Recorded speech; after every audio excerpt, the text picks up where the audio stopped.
حدیث نمبر 3644۔ حضرت عبداللہ بن مسعود رضی اللہ عنہ بیان کرتے ہیں کہ میں جمعہ کی رات مسجد میں تھا کہ انصار کا ایک شخص آیا اور اس نے پوچھا کہ اگر کوئی شخص اپنی بیوی کے ساتھ کسی کو پائے اور اعتراض کرے تو تم لوگ اسے کوڑے سے مارو گے یا وہ قتل کر دے گا تو تم اسے قتل کرو گے، اور اگر وہ خاموش ہو جائے تو غصے کی حالت میں خاموش ہوگا؟ اللہ کی قسم میں رسول اللہ صلی اللہ علیہ وسلم سے اس بارے میں ضرور پوچھوں گا۔ جب دوسرا دن ہوا تو وہ نبی اکرم صلی اللہ علیہ وسلم کے پاس آیا، اس بارے میں آپ سے پوچھا اور کہا کہ اگر کوئی شخص اپنی بیوی کے ساتھ کسی کو پائے اور یہ واقعہ ذکر کرے تو آپ لوگ اسے کوڑے لگائیں گے، اور اگر وہ اسے قتل کر دیں تو تم اس کو قتل کر دو گے، اور اگر وہ خاموش ہو جائیں تو غصے کی حالت میں خاموش ہوگا۔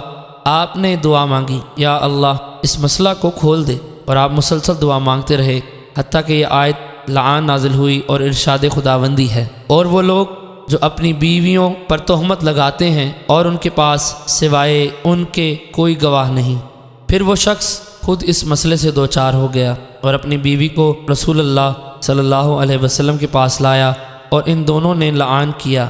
مرد نے 4 مرتبہ گواہی دی، اللہ کی قسم وہ سچوں میں سے ہے، اور 5ویں مرتبہ لعنت کرتے ہوئے کہا کہ اگر وہ جھوٹوں میں سے ہو تو اس پر اللہ کی لعنت ہو۔ پھر عورت نے لعان کرنا شروع کیا تو رسول اکرم صلی اللہ علیہ وسلم نے فرمایا رک جا۔ وہ عورت نہ مانی اور اس نے لعان کیا۔ جب وہ دونوں واپس ہوئے آپ نے فرمایا شاید اس کے ہاں سیاہ فام گھنگریالے بالوں والا بچہ پیدا ہوگا، پس اس کے ہاں سیاہ رنگ کا گھنگریالے بالوں والا بچہ پیدا ہوا۔